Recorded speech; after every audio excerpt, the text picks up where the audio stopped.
Importing preferences and calibrating virtual environment. I have indeed been uploaded, sir. We're online and ready. At your service, sir. Greetings, y'all! Sorry. Ira Balverin here. I'm going to do a review of the Scholar and The Sphinx. In this case, it is the Deluxe Omnibus, or Leatherbound Omnibus by A.R. Cook. This is the Kickstarter book. I did not do an unboxing on this one because, well, I wasn't smart enough to do that at that point. Not much art in here for anybody interested.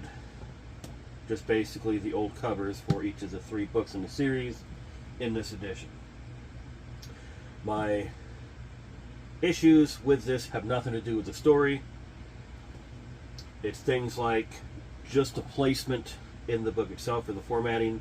It just seems a little weird, although easily dismissed with how high the setting is on the pages.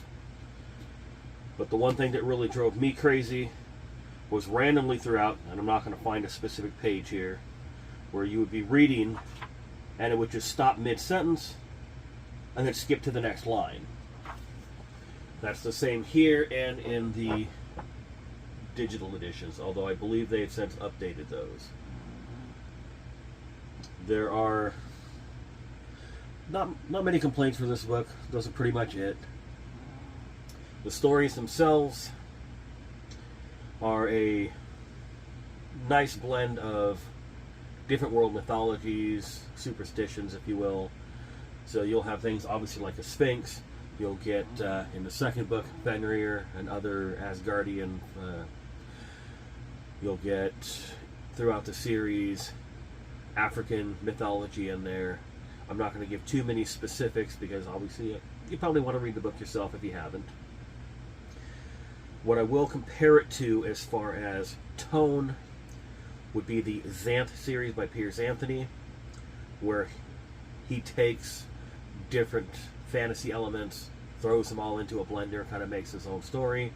Similar here, this is slightly more grown up than that, and way less groan-inducing because there's no puns.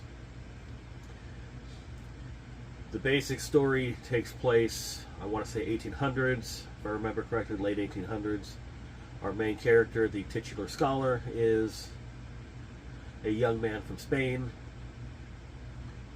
and he's going off to be an apprentice to somebody else in France, if I recall correctly, and that is kind of what sets off the chain of events of the 3 stories. They're very entertaining, and I'm trying to be spoiler-free here, but it's certainly not going to be a world-shattering story. It's worth a read if you want to pick it up. Go ahead and get the digital editions if that's your preference. No need to go out of your way for the Omnibus, as you can easily, or certainly more easily, pick up the standard editions. I'd say I give it 3.5 out of 5 stars.